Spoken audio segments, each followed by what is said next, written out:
प्रियादास जी वृंदावन कथा कह रहे थे, उसी समय एक वैश्य आया। इसमें अलवर का नाम नहीं लिखा है, लेकिन ऐसी मान्यता है कि वह वैश्य अलवर का था। अलवर ब्रज से ही लगा हुआ है, अलवर है ना, भरतपुर के पास अलवर।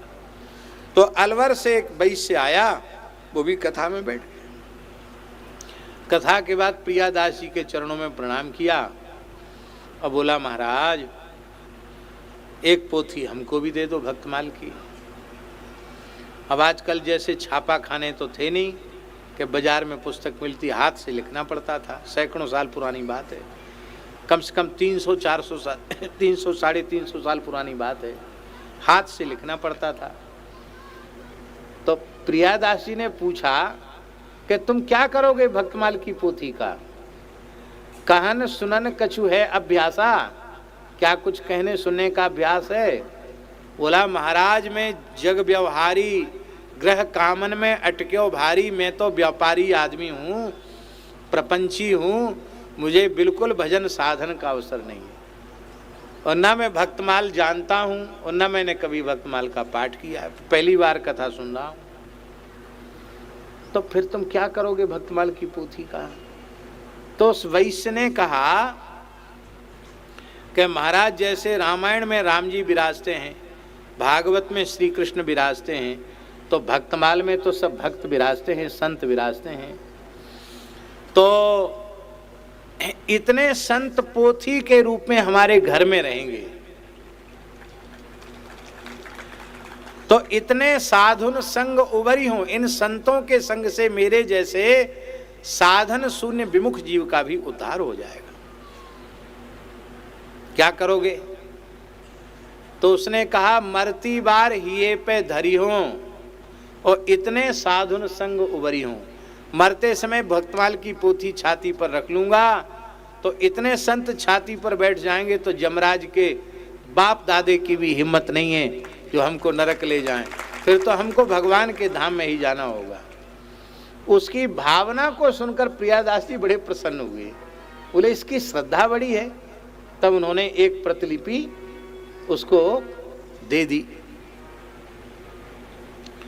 और वो भी ऐसा विचित्र महापुरुष कि उसने पोथी को पलट के एक दोहा एक छप्पे तक नहीं पढ़ा, बढ़िया वेस्टर्न में लपेट के एक अलमारी में बढ़िया आसन बिछा के रख दिया, और बस कभी कभार हाथ जोड़ लेता, प्रणाम कर लेता, बस, और कोई सेवा पूजा भी कुछ नहीं।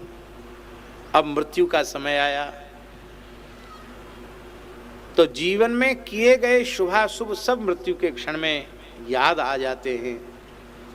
उन पाप कर्मों के फलस्वरूप हमें कौन कौन सी योनियों में जाना पड़ेगा वो भी सामने आ जाता है, किस किस नरक को भोगना पड़ेगा वो भी सामने दृश्य आ जाता है। इसलिए मरते समय व्यक्ति घबराता बहुत है। तो जमदूत दिखाई पड़े और ये वैश्य बेचारा घबराया। अब बोलती तो बंद हो गई, कंठ अवरुद्ध हो गया, बोलती बंद हो गई। अब कैसे कहे कि पोथी को छाती पर लाकर रख दो? पर बच्चों को समझा दिया था कि मैं मरने लग जाऊं तो पोथी छाती पर रख देना, पर बच्चे भूल गए। तब उसने नैन सैन दे कही सुबाता, उस नेत्र के इशारे से कहा, हाथ पांव भी नहीं हिल रहे थे, नेत्र से कहा। तब ये भगवान की कृपा समझो कि बच्चों के ध्यान में आ गया कि बाबूजी अपने नेत्र बार बार ऐसे कर रहे हैं, क्या बात है? अरे वो अलमारी में पोथी लेके आए थे वृंदावन से, लगता वही बात है। तो अब उन सब पुत्रों ने पोथी उठाई और जैसे ही अपने पिता की छाती पर पोथी रखी, अब तो उसकी वेदना तत्काल समाप्त हो गई। बेटा पोते ढिंग बिल लाता, नैन सैन दे कही सुबाता, भक्तमाल की पोथी लाई, मम छाती ते देहु लगाई। ते उठाए पोथी ले आए, धरी छाती पर अचरज छाए। सबको आश्चर्य हुआ, क्या? कंठ खुल्यो नैनन जल ढार्यो कंठ खुल्यो नैनन जल ढार्यो। हरे कृष्ण गोविंद उचार्यो। हरे कृष्ण गोविंद उचार्यो। कंठ खुल्यो नैननि जल ढार्यो। गाइए। खुल्यो नैनन जल ढार्यो। हरे कृष्ण गोविंद उचार्यो। हरे कृष्ण गोविंद उचार्यो। भगवान का हरे कृष्ण गोविंद नाम वाणी मुख से निकलने लग गया। पुत्रों ने कहा पिताजी इसके पहले तो आप बहुत छटपटा रहे थे, अब बड़े प्रसन्न हो, क्या बात है? पिताजी बोले तिन कह यम दूतन दुख दीनो। तिन कह यमदूतन दुख दीनो।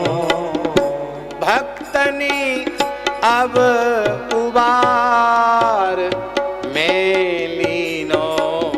भक्तनि अब उबार लीनो। पहले जमदूत दिखाई पड़ रहे थे, अब संतों का दर्शन हो रहा है। संतों ने हमको नरक से उबार लिया है। तो पुत्रों ने कहा कि किस किस का दर्शन हो रहा है? हाँ, क्या कहा? नाम देव रैदास कबीरा। नाम देव रैदास कबीरा। सेना धना पीपा मति धीरा। सेना धना पीपा मति धीरा। इसका अर्थ ये मत लगा लेना केवल इतने ही संत आए, नहीं, भक्तमाल में जितने संतों के चरित्र हैं सब संत आ गए। इसलिए आगे की पंक्ति ध्यान देने योग्य है। ठाढ़े सकल कहत हैं बाता। ठाढ़े सकल कहत हैं बाता। हमरे संग चलो अब ताता। हमरे संग चलो अब ताता। प्रत्यक्ष पिता की भगवत धाम गति देख करके भगवत धाम पिताजी चले गए। अब तो सबको प्रत्यक्ष में प्रमाण की क्या आवश्यकता है? अब तो तब से नियम बन गया कि मृत्यु के समय भक्तमाल की पोथी छाती पर विराजमान की जाए। अब तो संतों ने इतनी बढ़िया विधि निकाल ली है, आजकल मशीन से छोटे अक्षरों में पूरी भक्तमाल छप जाती है। जैसे तावीजी गीता, ऐसी तावीजी भक्तमाल भी है। उसको तुलसी के उसमें बंद करके तुलसी की तावीज में पहन लेते हैं, और अब तो हजारों लोग पहनने लगे। देखिए ये तुलसी की तावीज है, इसमें भक्तमाल जी है। महाराज जी अपने कंठ में धारण किए हुए हैं। बाबा भक्तमाली श्री विपिन बिहारी दास जी धारण किए हुए हैं। बाबा भी धारण किए हैं। हाउजू ये भी धारण किए हुए हैं। तो अब तो खूब संत अपने कंठ में, संत ब्रजवासी, और उसमें कोई भेद नहीं है कि स्त्री धारण करे पुरुष धारण करे। ब्राह्मण से लेके अंत्यज तक प्रत्येक मनुष्य धारण कर सकता। बस इतनी सी बात जरूर है कि इन संतों को कंठ में विराजमान करे तो खान पान पवित्र होना चाहिए। आहार विहार विचार आचरण पवित्र होने चाहिए, नहीं तो दोष लगेगा। इसलिए भैया वैष्णव धर्म में दीक्षित होकर के भगवत शरणागति स्वीकार करके निष्ठापूर्वक वैष्णव धर्म का पालन करते हुए स्त्री हो या पुरुष, बालक हो या बूढ़ा, निरंतर भक्तमाल जी को तुलसी में अपने कंठ में धारण किया जा सकता है। महापुरुषों के चरित्र प्रमाण हैं।